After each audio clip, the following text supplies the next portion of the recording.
तो जी, मन के हारे हार है, मन के जीते जीत। और हमारे साथ एक ऐसे सज्जन हैं जो मन की हार जीत को नाप तौल कर ये बताते हैं कि कैसे मन से संबंध बनाया जाए। हमारे साथ हैं डॉक्टर संजय सक्सेना, साइकियाट्रिस्ट हैं। बहुत बहुत स्वागत है सर आपका।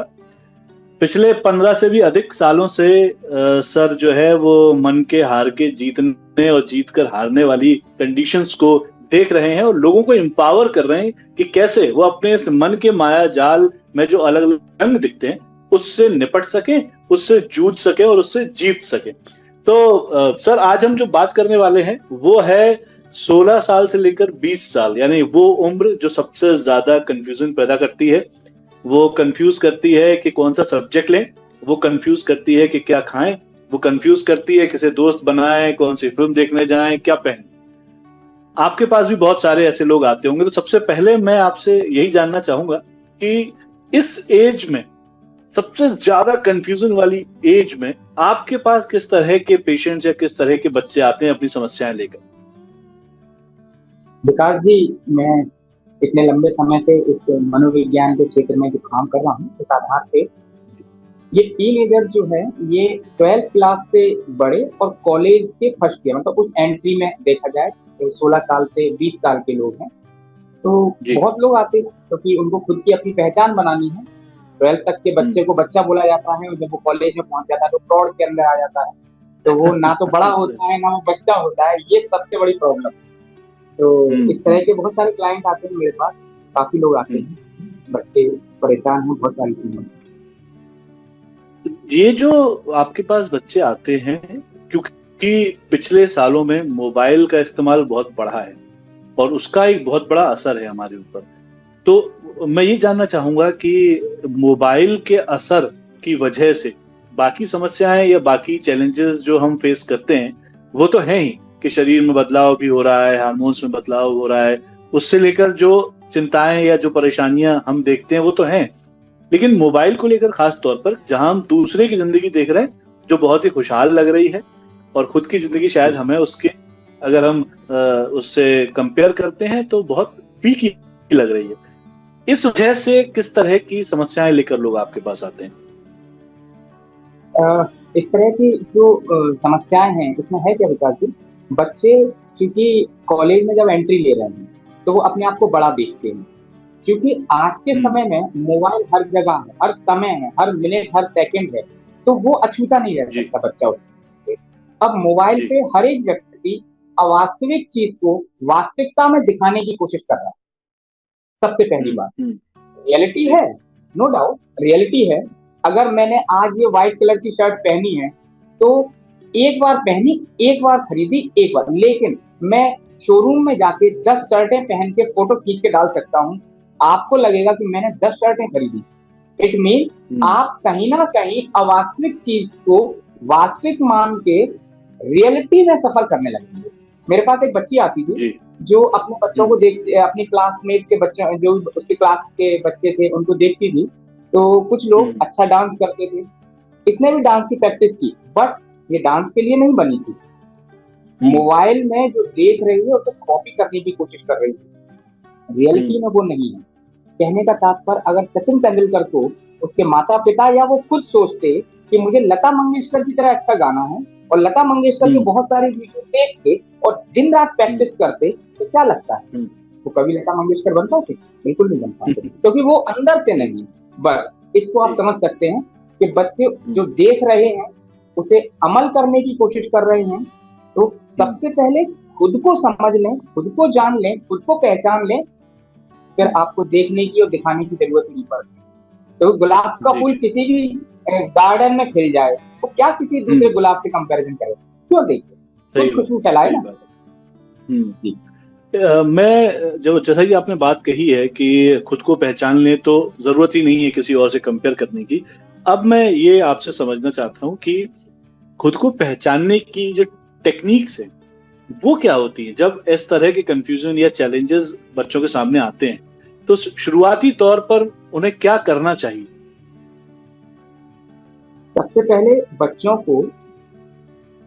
को क्या, हर व्यक्ति को अगर देखा जाए, शुरुआत जी। में बच्चों को हर कंडीशन को दो भागों में तोड़ देना चाहिए, एक आउटसाइड, एक inside। सबसे पहली अच्छा चीज। जी। जब आप आउटसाइड देखते हैं तो आप उसके साथ बहने लगते हैं, और जब आप इनसाइड देखते हैं तो कुछ ना कुछ सोचने लगते हैं कि मुझे क्या चेंजेस करना है। जब आप आउटसाइड देखते हैं तो प्रूव करने में लग जाते हैं, हाँ किसी ना किसी व्यक्ति के सामने प्रूव करना, अपने आप को बेस्ट हाँ। बनाना, अपने आप को अच्छा बनाना किसी दूसरे की नजर में। हम्म। तो जब आप प्रूव करते हैं तो पूरा फोकस आउटसाइड होता है। प्रूव हाँ। करने की जगह जब आप इनसाइड देखते हैं तो इम्प्रूव करते हैं। Improve your self, improve your self, improve your self, prove करने की जरूरत है। हम्म। तो जब भी आप इस तरह की मनोस्थिति में फंसे, यार वो कितना हाँ। इम्प्रूव है, वो कितना अच्छा है, वो कितना पैसे वाला है, वो कितना इंटेलिजेंट है, इट्स ओके। हम्म बट उन हम्म। बच्चों से मैं ये कहना चाहूंगा कि किसी की भी इंटेलिजेंसी की वजह से आप फेल नहीं होते हैं, अपनी वीकनेस की वजह से फेल होते हैं। सही एग्री? बात। तो अब या आप राइट। दूसरे की इंटेलिजेंसी को देख के काम करते जाएं और अपनी हाँ वीकनेस पर ध्यान ही नहीं, इनसाइड देखेंगे तब वीकनेस दिखाई देगी ना। ये बात ऐसी हम्म। है कि एक एक एक टू व्हीलर एक हाँ स्पोर्ट्स कार को देख के स्पोर्ट्स कार की स्पीड से दौड़े, क्या हाँ लगता है कम आएगा? क्योंकि हाँ उसका सही बात ध्यान। है। टू। Yes yes. लेकिन टू व्हीलर की रेस में खड़ा होके या खड़ी होके अपनी स्पीड को मेंटेन करें, अपनी गाड़ी को मॉडिफाई करें, अपनी गाड़ी को हाँ। इनहेंस करें, सारी चीजें, तो देखिए definitely one day will be हर डे हम्म। 100% होगा उसका तुम। तो सर मैं कई बार जब बच्चों के साथ वर्कशॉप करता हूँ, कम्युनिकेशन स्किल्स की वर्कशॉप करता हूँ, तो एक चैलेंज बहुत बच्चों के मेरे सामने लेकर आते हैं, और वो ये कि सर हम जो है बोलने में झिझकते हैं। हम जानते हैं हमें क्या बोलना है, लेकिन हम बोल नहीं पाते हैं, हमें वो कॉन्फिडेंस नहीं आता है। तो उसके कई टेक्निक्स हैं जो कम्युनिकेशन स्किल्स में हैं, वो तो है ही, लेकिन कहीं ना कहीं ये मनोविज्ञान से जुड़ा हुआ विषय है, जहाँ की कॉन्फिडेंस की कमी भी है और कुछ हेजिटेशन भी है जो बांध लेता है। ये आजकल बहुत ज्यादा देखने को मिल रहा है। इस पर सर क्या आप टिप्स देना चाहेंगे, क्या गाइडेंस देना चाहेंगे बच्चों को? बच्चों के अंदर कॉन्फिडेंस की कमी, कम्युनिकेशन स्किल्स वीक होना, यहाँ पर सबसे पहले अगर देखा जाए बच्चों से, फिर मैं वही बोलूंगा इनसाइड जाके देखें, तो वो नोटिस करेंगे कि उनके अंदर उनके पास्ट फेलियर रिपीटेडली चल रहे हैं, सोच रहे हैं, हम्म बार बार सोच रहे। कॉन्फिडेंस कब खत्म होगा इंसान का? जब वो पिछला फेलियर याद करे, यार मैं पिछली बार गिर गया था, आगे गिर गया तो क्या होगा, तो चुप हो जाओ, हम्म दौड़ो मत, पार्टिसिपेट मत करो। कम्युनिकेट करते हम्म समय मैंने पापा के सामने बोला था, पापा अपन वहां चलते। पापा ने तुरंत बोला, तुम बच्चे हो, तुम्हारे पास नॉलेज नहीं है, तुम्हें डिस्कस करने की जरूरत नहीं है, चुप बैठ जाओ। बच्चे के दिमाग में फीड हुआ, यार मैं कुछ बोलूंगा फिर से डांट दिया जाऊंगा, इसलिए चुप रहो। अब ये बच्चा बड़ा हो गया, कॉलेज में आ गया, इसी समस्या से सफर कर रहा है, तो वो कहीं ना कहीं पास्ट को रिकॉल कर। तो जब भी आप इस तरह की किसी समस्या में फंसे हुए हैं तो ध्यान देखिए, ध्यान से देखिए, इनसाइड देखिए, आपको 100% मिलेगा कि पास्ट की गलतियों का लगातार जो हम कर रहे हैं, रिकॉलिंग कर रहे हैं, उसी की वजह हाँ से प्रेजेंट में एक्शन नहीं ले पाए। बचपन में मेरे साथ एक घटना हुई थी, मुझे अच्छे ढंग से याद है, एग्जैक्टली शायद ये फिफ्थ या सिक्स क्लास की बात है। मैं अपने स्कूल में स्टेज पे जाके खड़ा हुआ, और चूंकि गांव से आया था, ग्वालियर में फर्स्ट जी। फिफ्थ क्लास में, स्टेज पे जाके इन लोगों ने सीटियां बजा दी, चिल्लाना चालू किया। मेरा ध्यान बाहर चला गया कि यार मैं कुछ गलत दिख रहा हूँ, मैंने कपड़े गलत पहने हुए हैं, क्योंकि मुझे बचपन में सब यही बोलते, अरे तुम सही ढंग से नहीं पहन पाते हो, ड्रेस सेंस सीखो, कम्युनिकेशन स्किल्स सीखो, तुम्हें कुछ नहीं आता, समथिंग लाइक दैट। तो हाँ जब मैं स्कूल में पहुंचा यही चीजें, तो वो सारी चीज रिपीट होती रही। जबकि मैं कसम खा के आया था कि मैं गांव से जब ग्वालियर में पढ़ूंगा तो इंटेलिजेंट बनूंगा, इंटेलिजेंसी की क्वालिटी हाँ थी, लेकिन उस मोमेंट में मुझे डंप कर दिया। हाँ अंदर क्या चल रहा है हाँ। कि बाहर क्या कहेगा, वो एक सेंटेंस है ना फेमस, सबसे बड़ा रोग क्या कहेंगे लोग, क्या लोग। कहेंगे लोग, यस यस। तो तो बस ये वही आपने रिकॉलिंग बड़ी करो। अच्छी। तो ये जब इस तरह के ट्रैप में जब कोई बच्चा फंस जाता है, कोई व्यक्ति फंस जाता है, तो किस तरह से वो इससे बाहर निकले, क्या चीजें उसे करनी चाहिए जिससे कि वो इससे बाहर निकल सकता है? एट्थ क्लास में एक दोहा है, करत करत अभ्यास की जड़ में छूट सजा। मैं हाँ, उन सभी बच्चों से ये कहूंगा कि आप वीकनेस का चिंतन कर करके वीक हो रहे हैं, वेरी सिंपल, हम्म इससे सिंपल क्या होगा, आपको प्रैक्टिस करके परफेक्ट होना आता है, वीकनेस की प्रैक्टिस। Just opposite. आप अपनी खूबियों को देखिए, आप अपनी क्वालिटी को देखिए, आप अपने अचीवमेंट को देखिए, आप अपने उस चिंतन को देखिए जो कहीं ना कहीं बाहर निकलने की कोशिश कर रहा है, जो कहीं ना कहीं सोच रहा है कि मुझे कुछ अच्छा करना है। आप अपने अच्छे अचीवमेंट को देखिए कि 100% इस दुनिया में हर एक इंसान ने कभी ना कभी कहीं ना कहीं लाइफ में कुछ अचीव किया। अब आप उसी अचीवमेंट को बार बार रिकॉल कीजिए, आपके अंदर फिजियोलॉजिकल चेंजेस आएंगे, साइकोलॉजिकल चेंजेस आएंगे, न्यूरो ट्रांसमीटर शिफ्ट होंगे, क्योंकि खुशी का चिंतन करके खुशी के हार्मोन निकलेंगे, खुशी के हार्मोन आपको खुश कर देंगे। अब जब खुश चेहरे को स्टेज पर खड़े होके कुछ कम्युनिकेट करना है तो आप समझ सकते हैं तो उसका आउटकम क्या है। तो वो सभी बच्चे जो इस तरह के ट्रैक में फंसे हैं, उसी ट्रैक को अपोजिट करें। यदि आप ऐसे चलते चलते गिर गए गड्ढे में, तो आप ऐसे चलते चलते बाहर आ जाएंगे। Very simple. वाह, क्या बात है। इसके अलावा एक और प्रॉब्लम जो अक्सर बच्चे पूछते हैं हमसे, वो ये कि जो सामने आती है कि जब किसी ने कुछ कहा उस समय उसका रिप्लाई नहीं दे पाए, पर बाद में वो उनके जहन में चलता रहता है जी। और बाद में वो कई दिनों तक ये सोचते रहते हैं कि अगर मुझे दोबारा मौका मिला तो मैं ऐसा कुछ जवाब दूंगा, अगली बार कोई बोलेगा तो मैं ऐसा बोल दूंगा, अगली बार कोई बोलेगा तो मैं ये बोल दूंगा, और कई दिनों तक वो उससे डिस्टर्ब रहते हैं। ये एक ऐसी प्रॉब्लम जो मैंने सिर्फ बच्चों में ही नहीं, मुझे तो कई बड़े भी ऐसे पता है जो हमेशा ये बोलते हैं, यार उस दिन नहीं बोल पाया पर अगली बार बोलेगा ना वो मुझसे तो मैं ऐसा बोलूंगा, अगली बार कोई अगर मुझसे ऐसा बोलेगा तो मैं ऐसा बोलूंगा। ये जो साइकिल है, और ये मल्टीपल टाइम्स होता रहता है लोगों के साथ कि कभी किसी ने कुछ ऑफिस में, कॉलेज में या घर में, तो वो उस समय जवाब नहीं दे पाते, लेकिन कई दिनों तक उसके जवाब और मल्टीपल जवाब सोचते रहते हैं, अकेले में जवाब देते रहते हैं, मन में जवाब देते रहते हैं, पर उस व्यक्ति को जवाब नहीं दे पाते। ये क्या चीज है और इससे कैसे बचा जाए? देखिए, सबसे पहली बात तो मैं ये बोलना चाहूंगा कि आप प्रेजेंट में रहना सीखना पड़ेगा इस चीज के, क्योंकि ऐसा दुनिया में कोई इंसान नहीं है जिसके बारे में किसी ने कुछ गलत नहीं। आप हर एक सक्सेसफुल पर्सनैलिटी को उठा के देखिए, किसी को भी उठा के देखिए, आप उसके इतिहास में, उसके हिस्ट्री में, उसके पास्ट में जाएंगे तो देखेंगे उसे भी किसी ने पिंच किया था, उसे भी किसी ने पत्थर मारा था, कुछ ऐसा बोल दिया था। बट ध्यान बाहर से हटाना है कि उसने क्या बोला, हमें क्या करना है, इस पर ध्यान देना पड़ेगा। तो ये सभी चीजों के लिए बच्चों को सबसे पहले ध्यान देना होगा कि हम अपने आप को स्थिर कैसे करें, शांत कैसे करें। जब आप शांत होंगे तो सटीक जवाब निकलेगा, जब आप अस्थिर होंगे तो सटीक जवाब नहीं निकलेगा। इस लूप से बाहर निकलने के लिए 2 टेक्निक मैं बताता हूँ बच्चों को। मैं बच्चों से सबसे पहले बोलता हूँ, बेटा सामने वाले ने जो बोला वो उसकी चॉइस, उसने बोला, उसने शब्द यूज किए, उसने वर्ड यूज किए, सही गलत अच्छे बुरे कोई भी वर्डिंग आपको लेके। सबसे पहले सामने वाले ने जो बोला वो उसकी चॉइस, उसके बोलने के बाद हमने जो सोचा वो किसकी चॉइस। थोड़ा सा डीप थिंकिंग कराना पड़ता है। हमने जो सोचा वो किसकी चॉइस। देखो बेटा, सिंपल बच्चों से बोलता हूँ, देखो बेटा सामने वाले ने गुलाब का फूल फेंक के दिया तुम्हें, आपने कैच कर लिया। अब आप ऐसे सोच सकते हो, बताओ मेरी इंसल्ट कर दी इसने, गुलाब का फूल हाथ में भी दे सकता था, और दूसरा यार वो कितना बिजी है लेकिन उसके बाद भी उसने मेरी रिस्पेक्ट करते हुए गुलाब दिया, पत्थर भी फेंक सकता था, नहीं भी देता तो क्या होता। तो एक ही परिस्थिति के 2 तरीके हैं देखने और सोचने के, पर आप सोचना तभी शुरू करेंगे जब शांत। तो इस तरह की समस्या में जितने भी लोग ग्रसित हैं, जो भी बड़े छोटे अच्छे बुरे सही सब जिनके साथ ये छोटी छोटी घटनाएं हुई हैं, उन्हें सबसे पहले स्थिर होना सीखना पड़ेगा।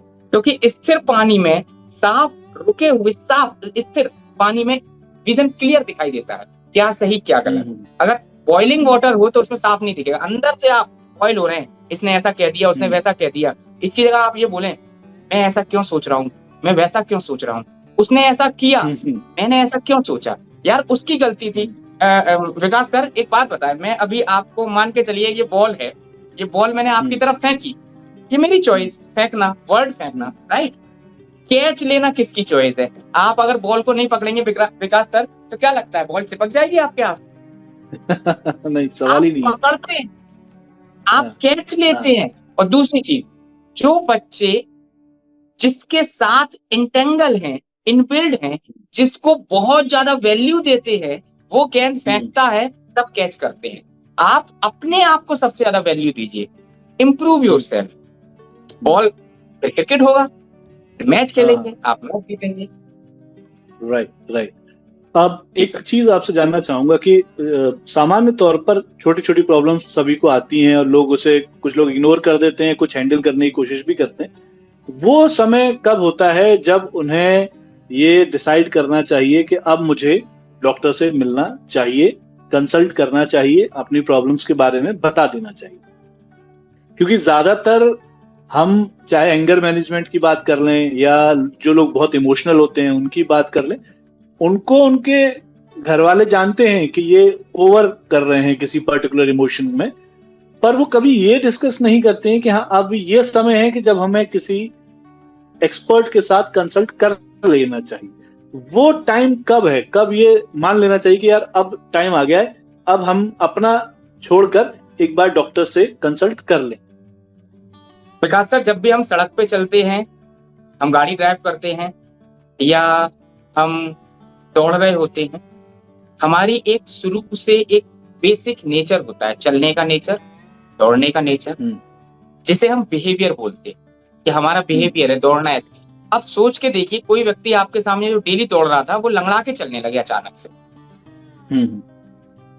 तो हमें लगेगा कि इसके पैर में समथिंग लाइक दैट, कुछ तो है, हमें समझना होगा कि कुछ तो इसके पैर में लगा है। यही एग्जाम्पल से मैं समझाना चाहूंगा कि जब भी आपका व्यवहार में कुछ परिवर्तन आता है, जैसे आपकी नींद कम या ज्यादा, आपकी भूख कम या ज्यादा, आपका बिहेवियर इरिटेट ज्यादा हो रहे हैं, नॉर्मल चीजें हैं, हर व्यक्ति फ्रस्ट्रेट हो जाता है थोड़ा बहुत, क्योंकि आजकल वर्किंग लोड बहुत ज्यादा है, लेकिन ज्यादा आपका मन नहीं लग रहा किसी से बातचीत करने में, आप अकेले में रहना शुरू कर रहे हैं, पेरेंट्स को देखना पड़ेगा, बच्चा ज्यादा सोने लगा है, ज्यादा जागने लगा, तो इस तरह के कुछ फिजियोलॉजिकल सिम्टम्स होते हैं, जिससे कि हमें फाइंड आउट करना पड़ता है कि ये कहीं ना कहीं ही is suffering from different type of pain, anxiety, fear and depression also. अगर उस प्रेशर को नहीं हटाया गया तो बच्चे का दिमाग प्रेशर कुकर बन जाएगा, फिर फटना निश्चित है, सुसाइड, जो कि लास्ट व्यक्ति सब सारे रास्ते खत्म हो जाते हैं। तो हमें ये देखना होगा कि बच्चे का व्यवहार में परिवर्तन आ रहा है, शांत हो रहा है, जो घुलता मिलता था वो एकदम से कैसे शांत हो गया, जो बहुत वाचाल था, जो टॉकेटिव था, वो चुप कैसे हो गया। खाने की स्थिति में यदि बच्चा हमारे साथ बैठ के खाता था, पीता था बहुत अच्छे ढंग से, और अचानक से उसके इंटरेस्ट खत्म हो गए, जो चीज उसे अच्छी लगती थी वो बंद हो गई, तो ये सभी चीजें देख के हमें तुरंत पकड़ना पड़ता है कि भाई कहीं ना कहीं ये सफर कर रहा है। क्योंकि शारीरिक तकलीफें दिखाई दे जाएंगी, भावनात्मक तकलीफें दिखाई नहीं देती, उन्हें भावना के साथ ही पकड़ना होगा। तो ये सिम्टम्स है जिससे हमें पकड़ में आता है, फिर हमें एक एक्सपर्ट की सलाह लेनी होगी। एक चीज सर आपने बहुत अच्छी बात की, मैं इसमें एक चीज और आपसे जानना चाहूंगा कि ये सिम्टम्स जानने के बाद बहुत सारे लोग इस बात से डर जाते हैं कि यार दवाइयां लेनी पड़ेंगी बहुत, और कहीं हम इस दवाइयों पर डिपेंड तो नहीं कर जाएंगे, और ज्यादा डिपेंडेंसी अगर इन पर हो जाए तो और ज्यादा प्रॉब्लम बढ़ जाएगी। इसमें कितनी सच्चाई है? क्या सीधे दवाइयां ही काम करती हैं या उससे पहले कुछ एक्सरसाइजेज होती हैं, टिप्स होती हैं, या फिर भाई जैसे आप गए और सीधा आपको मेडिसिन दे दी गई कि अब आप मेडिकेशन पर आ जाइए, क्या ये होता है या उससे पहले काउंसलिंग और बाकी चीजें भी होती हैं? मैं एक आपको स्टेप बताता हूं। सबसे पहले इंसान के, एक सामान्य इंसान की मनोस्थिति खराब होती है। मनोस्थिति मतलब विचार, भावनाएं, संवेदनाएं, विचार, है ना। मनोस्थिति, जब व्यक्ति और ज्यादा मनोस्थिति में फंसता जाता है, इसी में सफर करता रहता है, फिर मनोरोग बनते हैं। जब मनोरोग हाथ से बाहर निकल जाते हैं तब मेंटल केस बनते हैं। 3 स्टेप: सामान्य, मनोस्थिति, मनोरोग और मेंटल केस। मनोस्थिति और मनोरोग में अंतर यह है कि मनोस्थिति मतलब विचारों की स्थिति, जिसमें मनोवैज्ञानिक काम करता है, मन की बातचीत करता है, डिस्कशन करता है। महाभारत में अर्जुन था, he was very intelligent, intellectual and powerful person, लेकिन जब वो कुरुक्षेत्र में फंस गया, मन की स्थिति में उठापटक हो गई, तब श्री कृष्ण ने जो कन्वर्सेशन किया इज इक्वल टू काउंसलिंग, वो साइकोलॉजिकल काउंसलिंग। तो वो मनोस्थिति को सही करने के लिए, राइट।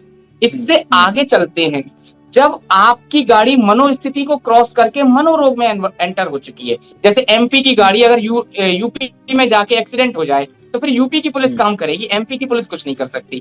ठीक इसी तरीके से मनोस्थिति खराब हो गई बच्चे की और मनोरोग बन चुका है, मनोरोग, तो फिर हमें दवाइयों का ही सपोर्ट लेना पड़ेगा। दवाइयों का सपोर्ट इसलिए जरूरी है कि खुद से व्यक्ति कोप अप नहीं कर पा रहा है, मनोस्थिति में खुद से कर सकता है, अपने विचार बदलेगा, सराउंडिंग बदलेगा, मम्मी पापा से बात करे, फ्रेंड सर्किल से बात करे, डिस्कस करे। तो साइकोलॉजिकल काउंसलिंग में अर्जुन ने श्री कृष्ण से बातचीत की, काउंसलिंग हुई और उससे वो इंप्रूव हुआ, वो आपने रिजल्ट देखा, महाभारत जीत हुई। लेकिन मनोस्थिति का अगर मनोरोग का एग्जाम्पल देखें तो राजा दशरथ जो राम के वियोग में मनोस्थिति में फंस गए और धीरे धीरे रोग में कन्वर्ट हो गए, एक्सपायर। तो मनोरोग के लिए दवाइयां बहुत जरूरी हैं, 100% जरूरी हैं, अदरवाइज सॉल्व नहीं हो सकती चीजें। लेकिन मनोरोग तक पहुंचने से पहले मनोस्थिति में सुधार कर लेना। मन के हारे हार, मन के जीते जीत। मन के जीते, बिल्कुल इसी से हमने शुरू किया था और इसी पर हम क्लोज करना चाहेंगे। Thank you so much sir, आपने बहुत सारी अच्छी चीजें बताई हैं और मैं उम्मीद करता हूं कि आगे भी हम आपसे बात करते रहेंगे और हमारे पास जो हमारे व्यूअर्स के सवाल आते हैं वो आपके सामने रखते रहेंगे। आपने हमें समय दिया उसके लिए बहुत बहुत धन्यवाद। Thank you so much. Thank you so much Vikas sir, thank you so much, thank you.